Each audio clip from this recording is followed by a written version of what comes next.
customer. And this made her lament. But from her disappointment, she gained detachment, which slashed at and destroyed her material desires. Happiness then filled her heart. Pingala then sang what is known as the Pingala Gita. How about that? Uddhava Gita, within Uddhava Gita. Just see how greatly illusioned I am, because I cannot control my mind. Just like a fool, I desire lusty pleasure from an insignificant man. I am such a fool that I have given up the service of that person who, being eternally situated within my heart, is actually most dear to me. That most dear one is the Lord of the universe, who is the bestower of real love and happiness, and the source of all prosperity. Although he is in my own heart, I have completely neglected him. Instead, I have ignorantly served insignificant men who can never satisfy my real desires, and who have simply brought me unhappiness, fear, anxiety, lamentation, illusion. Oh, how I've uselessly tortured my own soul. I've sold my body to lusty, greedy men who are themselves objects of pity. Thus, practicing the most abominable profession of a prostitute, I hope to get money and sex pleasure. This material body is like a house in which I, the soul, am living. The bones forming my spine, ribs, arms, and legs are like the beams, cross beams, and pillars of the house. And the whole structure, which is full of stool and urine, is covered by skin, hair, and nails. And 9 doors leading into the body are constantly excreting foul substances. Besides me, what woman could be so foolish as to devote herself to this material body, thinking that she might find pleasure and love in this contraption? Paragraph. Certainly in the city of Videha, I alone am completely foolish. I neglected the Supreme Personality of Godhead, who awards us everything, even our original spiritual form. And instead, I desired I desire to enjoy sense gratification with many men. The Supreme Personality of Godhead is absolutely the most dear one for all living beings, because he is everyone's well-wisher and Lord. He is the Supreme Soul situated in everyone's heart. Therefore, I will now pay the price of complete surrender, and thus, purchasing the Lord, I will enjoy with him, just like Lakshmi Devi. Paragraph. Men provide sense gratification for women, but all these men, and even the demigods in heaven, have a beginning and an end. They are temporary creations who will be dragged away in time. Therefore, how much actual pleasure or happiness could any of them ever give to their wives? Although I most stubbornly hoped to enjoy the material world, somehow or other detachment has arisen in my heart, and it is making me very happy. Therefore, the Supreme Personality of Godhead Vishnu must be pleased with me without even knowing it. I must have performed some activity satisfying to him. A person who has developed detachment can give up the bondage of material society, friendship, and love, and a person who undergoes great suffering gradually becomes, out of hopelessness, detached and indifferent to the material world. Thus, due to my great suffering, such detachment awoke in my heart. Yet how could I have undergone such merciful suffering if I were actually unfortunate? Therefore, in fact, I am fortunate and have received the mercy of the Lord. He must somehow or other be pleased with me with devotion. I accept the great benefit that the Lord has bestowed upon me. Having given up my sinful desires for ordinary sense gratification, I now take shelter of him, the Supreme Personality of Godhead. I am now completely satisfied, and I have full faith in the Lord's mercy. Therefore, I will maintain myself with whatever comes of its own accord. I shall enjoy life with only the Lord, because he is the real source of love and happiness. The intelligence of the living entity is stolen away by activities of sense gratification, and thus he falls into the dark well of material existence. Within that well, he is then seized by the deadly serpent of time. Who else but the Supreme Personality Godhead could save the poor living entities from such a hopeless condition? When the living entity sees that the entire universe has been seized by the serpent of time, he becomes sober and sane, and at that time detaches himself from all material sense gratification. In that condition, the living entity is qualified to be his own protector. So that's the whole section through text 42. There's a little summary by Maharaj Yadu at the end, and we'll get to that in a while. So there's Uddhava Gita. And now we're going to go to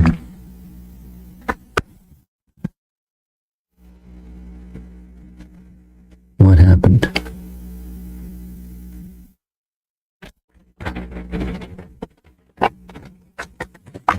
This is the wrong.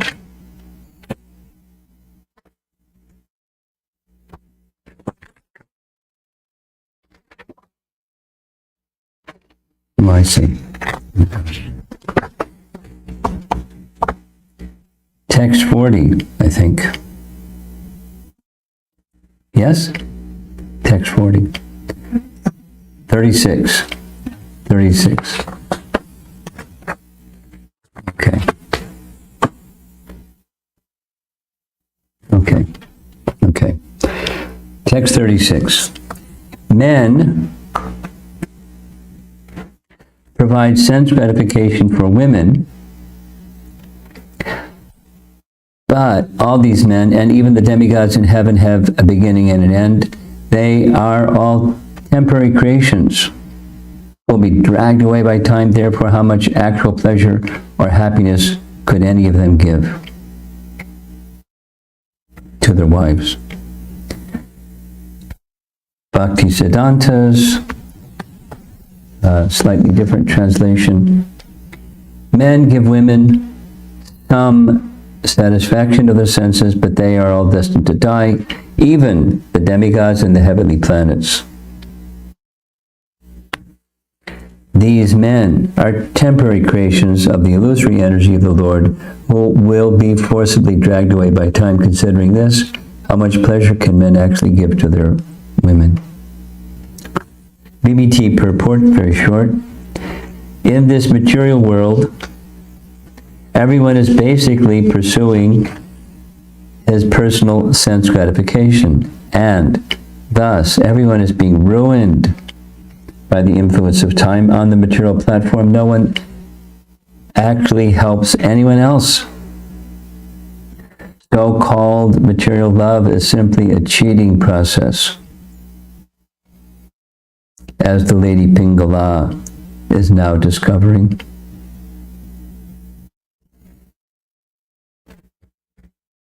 Bhaktisiddhanta's purport.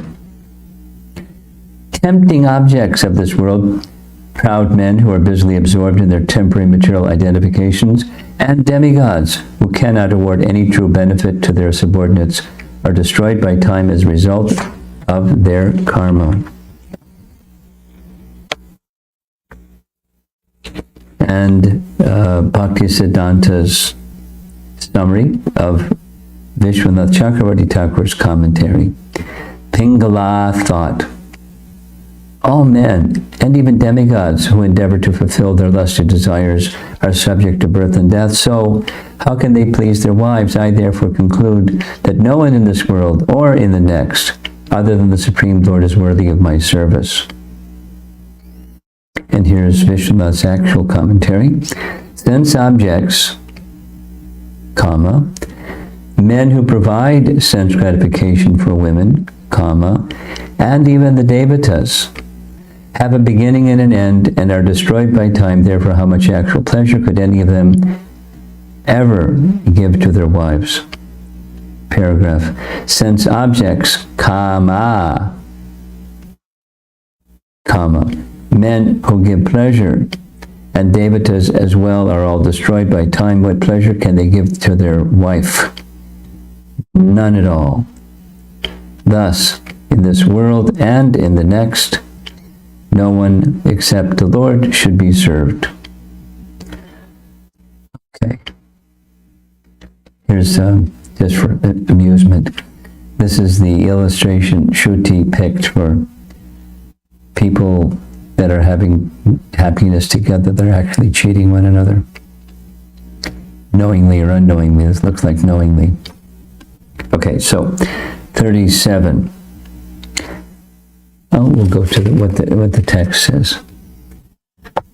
In the material world, everyone is basically pursuing his personal sense gratification, and thus everyone is being ruined by the influence of time. And on the material platform, no one actually helps anyone else. So-called material love is simply a cheating process. Okay, that was 36. Now we're going to 37. Pingala continues. Although I most stubbornly hoped to enjoy the material world, somehow or other, detachment has arisen in my heart, and it is making me very happy. Therefore, the Supreme Personality, Godhead Vishnu, must be pleased with me without even knowing it. I must have performed some activity to satisfy him.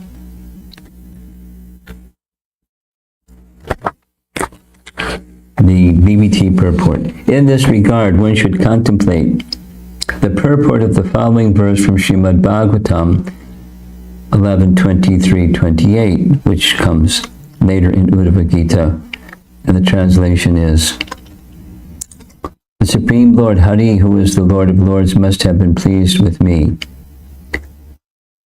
by his mercy. I have developed this mood of detachment, which is the means for my deliverance from the ocean of material existence.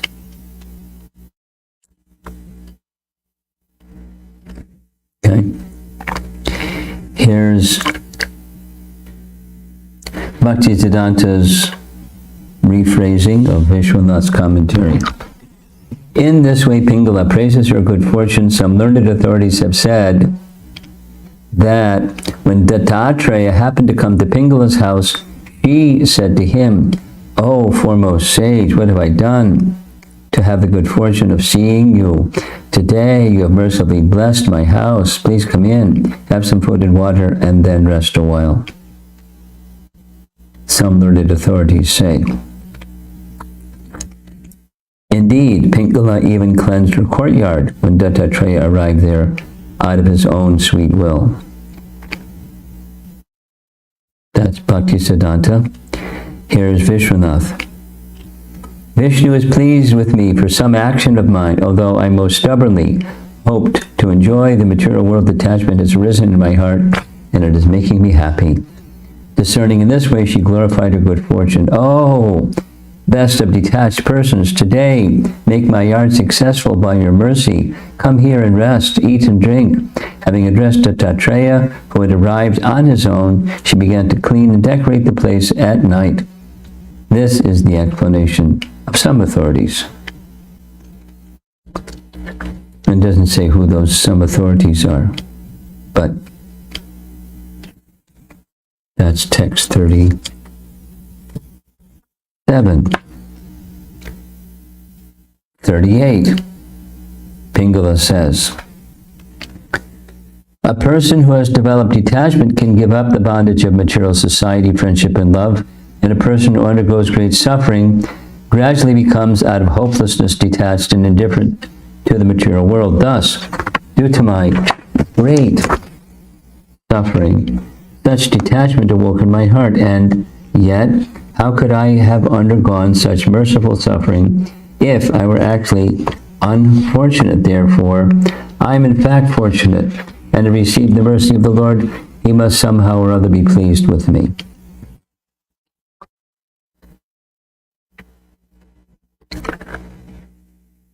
And Bhaktisiddhanta's translation,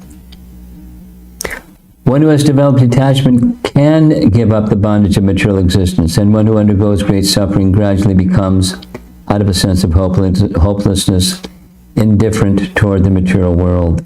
It was due to my great suffering that detachment awoke in my heart. If I were actually unfortunate, how could I have undergone such merciful suffering? I can only conclude that I'm actually fortunate because I received the mercy of the Lord. Somehow or other, he must be pleased with me. Sounds very similar. Pingala commentary. This is Bhaktisiddhanta's rephrasing of Vishwanath's commentary. Pingala thought, someone may ask me, why are you suffering despite having wealth?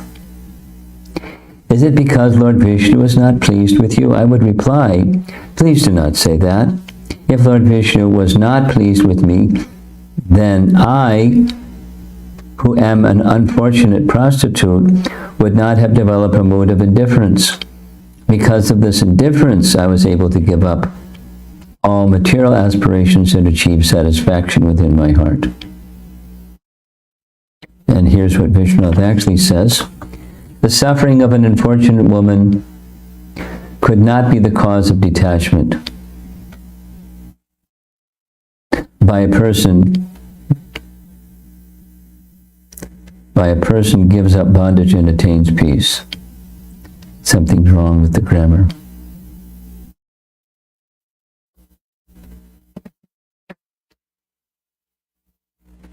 Maybe it's like when a person gives up bondage and attains peace.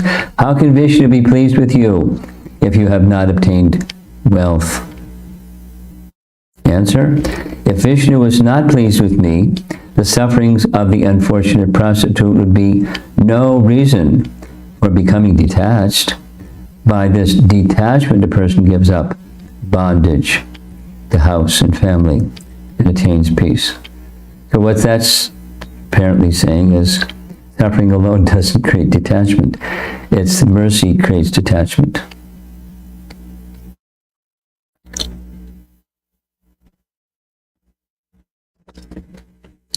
So she's the recipient of mercy. The suffering itself is not the mercy, it's the detachment that flows following the suffering. That's mercy. And the final verse for this morning, text 39, really short. With devotion, I accept the great benefit that the Lord has bestowed upon me. Having given up my sinful desires for ordinary sense gratification, I now take shelter of Him, the Supreme Personality of Godhead. Bhaktisiddhanta's slightly different translation. Therefore, with all respect, I accept this favor of Sri Hari upon my head. I will now surrender myself unto the lotus feet of the Lord of the universe, Sri Hari, giving up all material desires. And commentary reads, Pingala thought, therefore, I gladly welcome this favor of Lord Vishnu, which has resulted in my mood of detachment. Although I was fully attached to worldly enjoyment, I now take shelter of the lotus feet of the Lord of the universe, Sri Hari. And again, accepting the help given by the Lord in the form of detachment, taking it on my head, giving up all collections of sense objects, gramya sangata, I surrender to the Lord.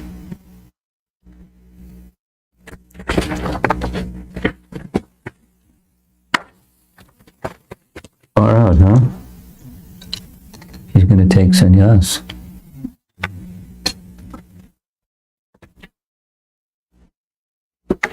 Okay, so we discussed this one that's on the screen. I like the image. What's going on? Fellow pulling the cards out. That looks like these two guys, they're in cahoots. They're cheating the lady. And he's giving some hand signals to his friend who's got cards in his back and cheating game. Okay, so here's text 38. Familiar picture over there on the left. 4 types of pious people. Surrender on the right, and there's some other people that don't. a person who has developed detachment can give up the bondage of material society, friendship, and love, and a person who undergoes great suffering gradually becomes out of hopelessness detached and indifferent to the material world. Of course, we know this indifference to the material world without attachment to Krishna is unfavorable for bhakti. That comes later in Uddhava Gita, an important verse. A suitable candidate for bhakti is one who is neither too much detached or too much attached. So one who suffers too much just gets drawn into the suffering. That kind of detachment is a kind of madness. And there's another kind of misfortune, looks like suffering. Here goes great suffering, gradually becomes out of hopelessness detached and indifferent to the material world. But if one just becomes totally indifferent to the material world, they can go mad.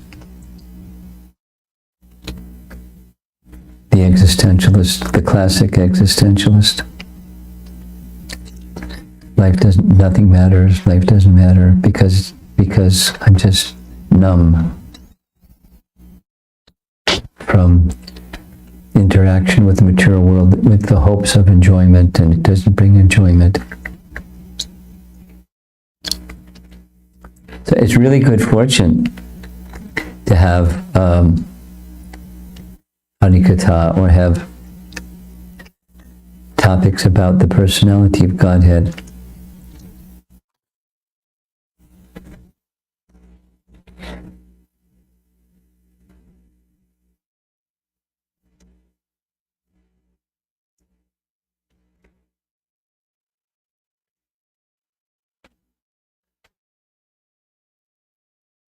The Bhagavatam is literature that simultaneously, as here, is teaching detachment. I mean, the whole section, all 3 chapters, is detachment, Jnana Vairagya. But it's not just Jnana Vairagya. Jnana Vairagya standing alone is, at best, we can say, incomplete. And it's and impermanent as well. Not only the sense enjoyment is impermanent, the detachment is impermanent because the desire for enjoyment is there. So if the desire for enjoyment isn't connected with enjoyment in relation to the supreme enjoyer, the natural position of happiness, then that also is impermanent. Aruya Krichena Parampadam Tada. Therefore, the Bhagavatam is giving us this teaching, Achyuta Bhava Varjitam. It's giving us teaching about the happiness in relation to Achyuta. So that literature that's absent, that literature, that's not satisfying. Or in the Bhagavatam, in the Bhagavatam's language, it's literature that's meant for the crows. I mean, it's pretty heavy what Narada said to Vyasa. You've composed crow literature, or literature that's devoid of that, insufficient, lacking in that. So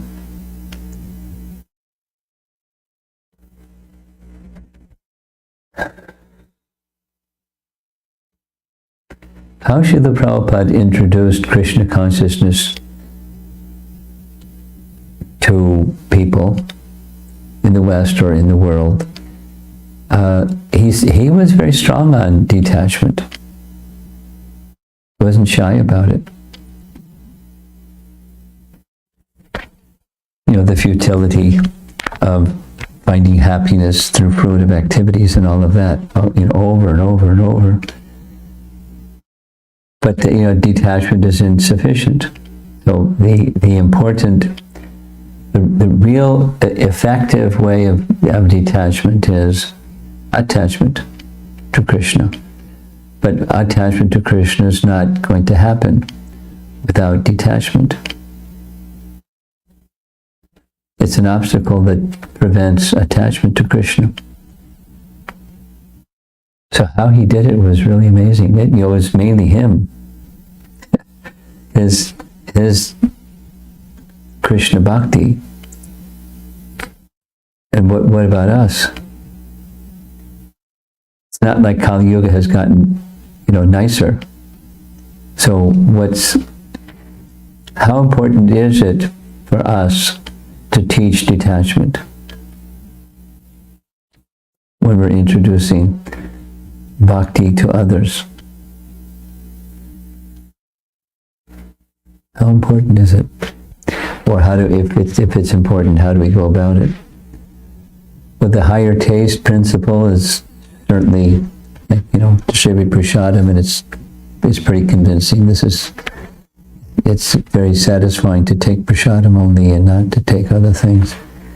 Then comes other principles of detachment, but without following, say negatively.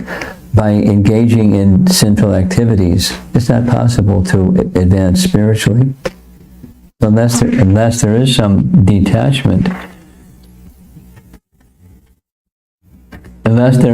detachment, how can one progress? So there's some requirement in introducing people to Krishna consciousness, the importance of knowledge and detachment. Knowledge and detachment. So part of it is there's the promise of happiness through fruitive activity and sense gratification. It's showing how the bucket has holes in it. That's one of the ways. Helping people becoming detached. I mean, aside from their own experience that there's no happiness, there's, unfortunately, conditioning says that people will continue to pursue happiness. Just hearing Prabhupada saying this morning, fathers have experienced there isn't happiness through fruitive activities, and yet they engage their sons and grandsons in fruitive activities. And his explanation is because they just don't have any other knowledge, or poor fund of knowledge. They don't know what alternatives there are. So it's presenting alternatives as well as showing bucket has holes in it. What's a bucket that doesn't have holes in it? It's going to look different. It's going to function different. Although externally, it may look like the same model of buckets.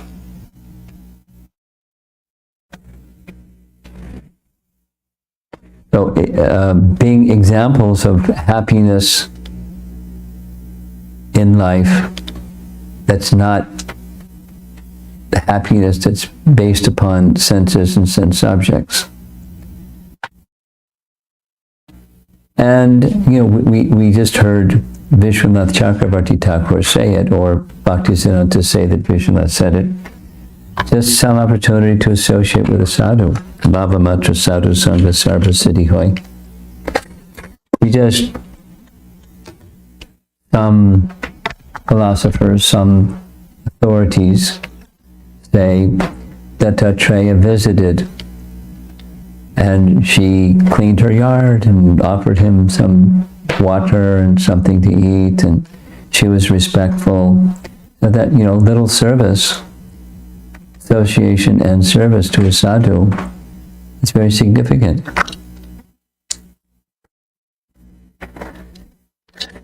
That's how the detachment and the mercy came to her. So that's something that we can think about in terms of engaging people in some service. They may not be attracted to Krishna, but some people, many people, they like service. So engage people in service, find ways to give them some service that's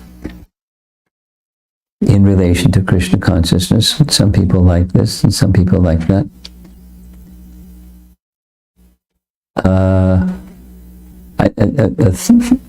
A thought is coming to my mind just now.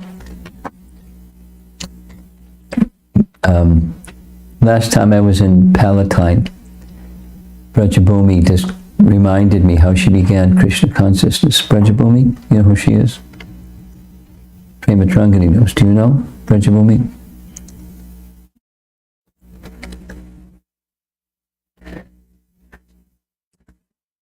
Okay. She won't mind my sharing her by name. She had very little association, but in a creative way, Premananda figured out a way to engage her.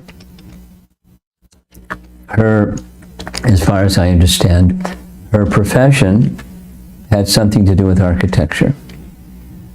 So they were doing Gita camp, and she requested Brajabhumi to engage the children in building Dwarka. Opulences of the absolute. Dwarka is the place of opulences. Use your architectural skill to figure out a way the kids can build Dwarka. So she got into it. She took it up, and using, three-dimensional arts and crafts,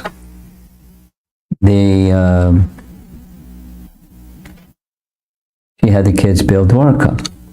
And it was really big, it took, I forget the size, it was really big. Not just a 6-foot folding table, but I think it was 2 of them.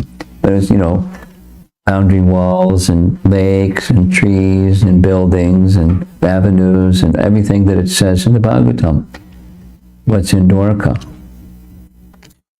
The kids were into it, and they understood, opulence, the principle of opulence.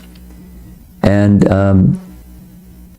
it was so attractive, as my memory goes, when they had International Appreciation Week or something like that in different schools.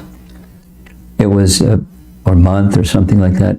It was in the student showcase in the grade school or whatever it is, middle school, on exhibit. And people were like, wow, what's that? And so some explanation. So it was used in preaching, and she was really enthused. And from that practical service, her interest in Krishna consciousness grew significantly. Not that she started from zero, but by that practical service, it helped her. She expressed that's how her bhakti service of working with children got started. So, in creative ways, somebody may not know so much about Krishna, but we can give them some service that's relatable to them, and it becomes very helpful for people to go down the path of knowledge and detachment, leading to bhakti, and their bhakti can grow in that position of knowledge and detachment through the medium of service. So that's kind of a detour on the topic of how to introduce people to Krishna bhakti when they're kind of attached, which is how this whole section began. Uddhava says, I'm attached. Help. How can I know you when I'm attached? So detachment is the theme. If there's some discussion. 8:12.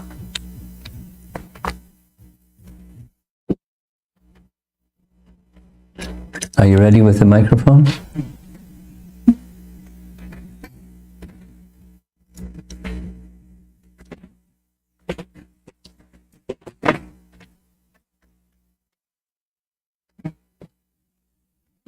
You already did it. It's okay.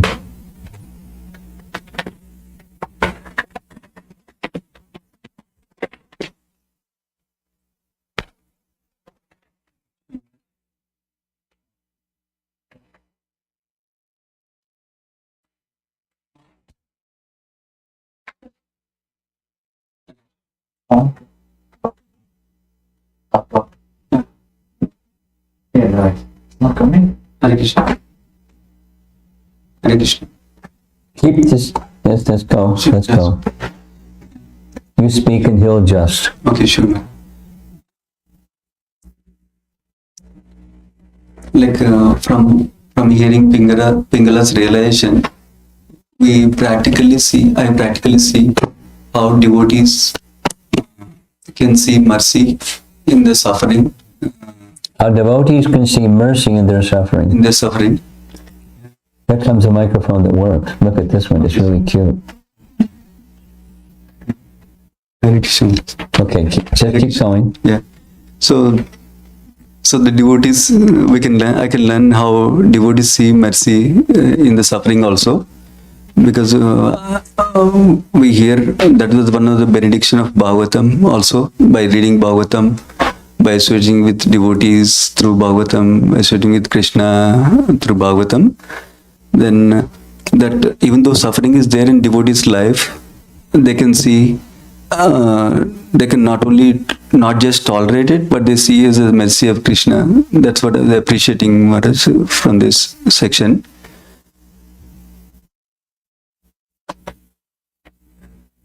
And the second comment was about how it is wonderful to see how devotees recognize that the detachment that she got through the suffering is because of the mercy of the Supreme Lord. That's another thing I'm learning, Maharaj. That's all, Maharaj. A comment only. Thank you.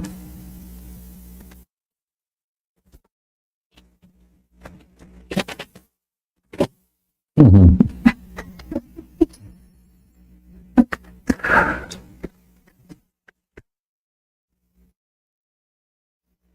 Anything else?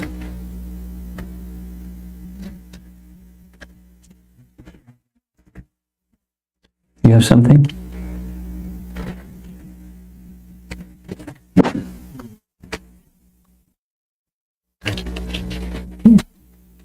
Thank you so much, Maharaj.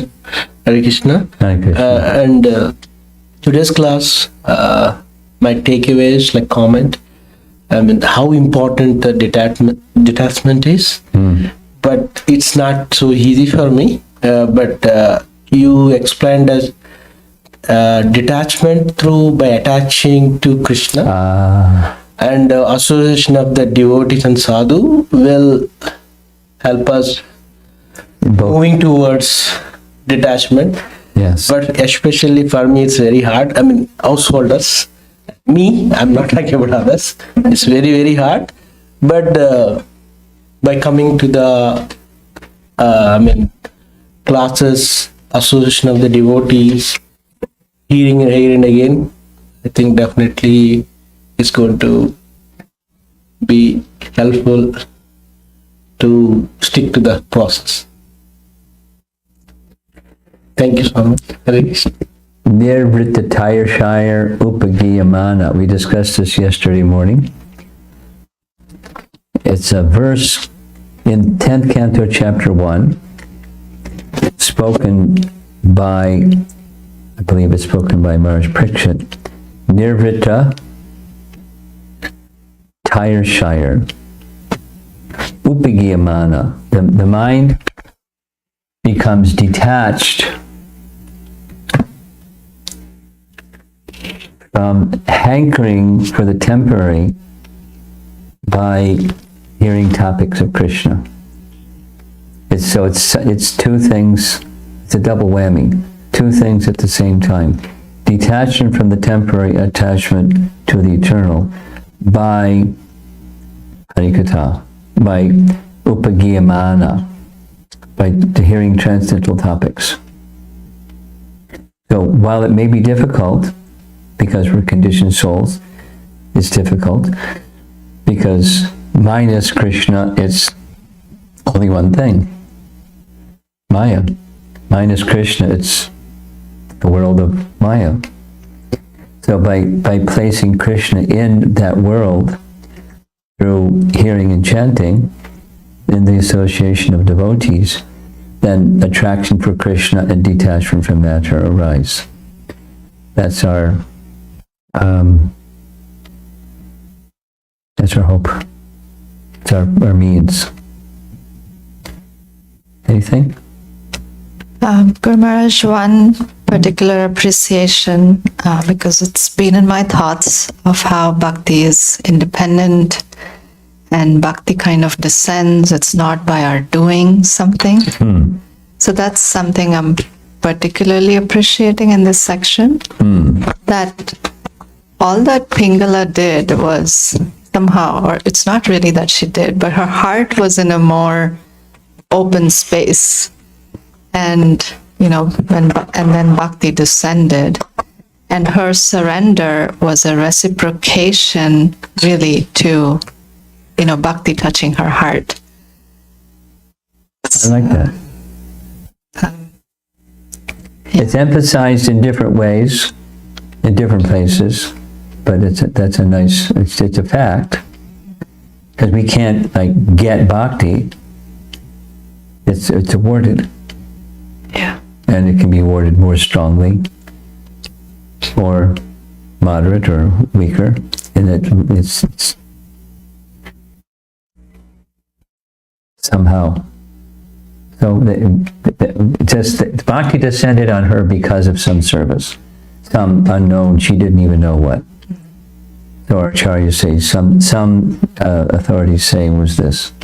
But behind that mercy descending, there's some service, some extending of oneself voluntarily to sadhu, this Krishna system. So wow, she really got a lot of mercy. Go ahead. Yeah, and that's like true for each of us. Like even one time we were in a group, we were trying to track really. Trying to do what? Trying to track all the times where we felt like this lift in our bhakti, you know, and trying to see if we really did something to deserve that, or did it kind of just come. It was a very nice exercise to do that, starting with, you know, how bhakti started to like, you know, any significant transition or upliftment in our bhakti was not so much because, you know, any of us did something, but it was really like bhakti descended, and many times at the most unexpected moments, when the expectations were the least. Nice. You did that in one of your Bhakti Shastri classes? Not Bhakti Shastri, but there's just like another group, little group that I do. Nice. Yeah. Nice exercise. I like that. So those of you that are hearing, maybe you can, in your little reading groups, explore that same exercise, because it's a nice point, important point.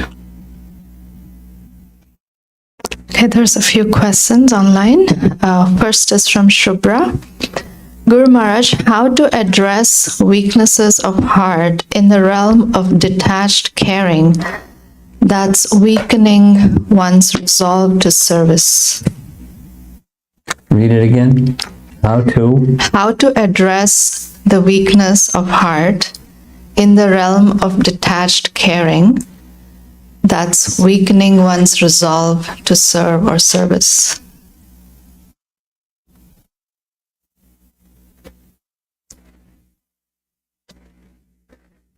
I like the Sadhu Sangha answer.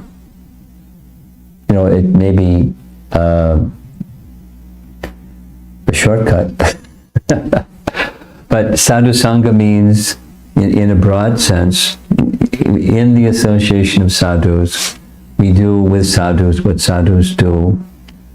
And in the association of sadhus doing what sadhus do, our weakness is compensated by the strength of others. It's like a visual image that I use all the time, think of, is supposing there's been a campfire or something like that, and it's kind of burned out, and there's just a bunch of coals.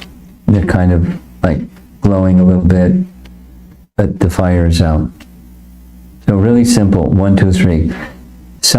Take some instrument, bring those coals together, in close proximity. Number 2, take some kind of an instrument that fans those coals. And 3, the flame comes out again. That's sadhu sangha. Persons coming together, bhakti may be whatever it may be, at whatever level it may be, but come together and engage, earnestly, sincerely, in engaging in what sadhus do together, bhajana kriya. Like this nice little example, try that one. Yeah, how about that? Here's a nice way you can compensate. Get together with your little group and discuss how bhakti descended in unexpected ways at different times. And then you can reach your arms up in the air and call out for the mercy of Bhakti Devi or Radharani to please descend bhakti into your life. And that will come about just by the sadhu sangha activity. Of course, you can design it however you like, the sadhu sangha activities. But because that just came up, that's a nice one. The idea of sadhu sangha is to bring attention to Hari, to Krishna. It's exactly what we've been doing. This is Krishna to Uddhava. In the evening, it's been Chaitanya Mahaprabhu and his associates. It's through sound vibration and discussing the messages. That's where bhakti becomes stronger. So more sadhu sangha, or not necessarily more, but qualitatively heart-opened sadhu sangha. That's how. Next question is from Shriya. Hare Krishna Guru Maharaj, we heard today that suffering alone does not cause detachment. In Queen Kunti's prayers, she begs for more difficulties to be in association of Lord Krishna.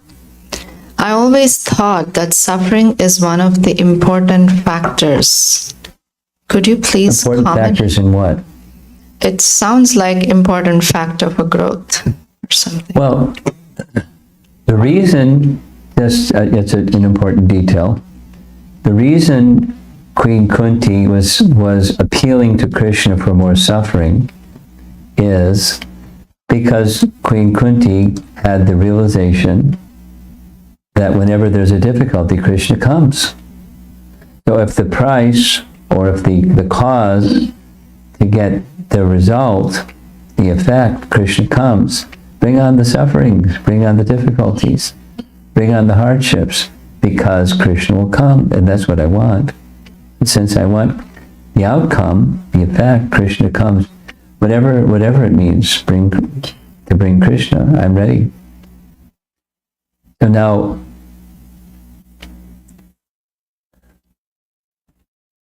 suffering doesn't necessarily bring detachment. Well, it can bring a mode of ignorance kind of detachment, like I hate this, and anger, and depression, and so it can bring detachment, but not from a particular object, but not detachment from the mood of trying to be an enjoyer of the temporary, because then you find some other thing to be the enjoyer of. So suffering in itself is not sufficient for detachment. Where are you going to go? If you don't have a place to go, then it becomes, exactly, vitaragavaya krodha. It becomes impersonalism or voidism, or existentialism, but an ideology of frustration. And that when that frustration subsides, if it subsides, or whenever it subsides and it becomes something else, then it's back to the mood of enjoyment. It's insufficient. Next question is from Giri Varadhari Prabhu. Hare Krishna Guru Maharaj, when we are engaging kids and youth in Krishna's projects or activities, do we need to explain spiritual or the spirituality or the bhakti behind it? Generally, they don't like to use these words. Well, yeah, you explain, you don't have to be obsessive about explaining the spirituality behind it, but in language that kids can understand, you explain. It doesn't, it doesn't have to be the beginning and the middle and the end. It's just somewhere in there is, adults with children, or parents with their children, or teachers with their children need to know how to communicate at a children's level, but you don't not communicate because they're uncomfortable. You just kind of sneak up behind them, engage in some devotional service, and they didn't know it. I mean, that's not good teaching. It's not good parenting. You have to be clear who the child is and what their capacity for appreciating and understanding, but it needs to be there. That's it? Okay, Prabhupada ki? Right.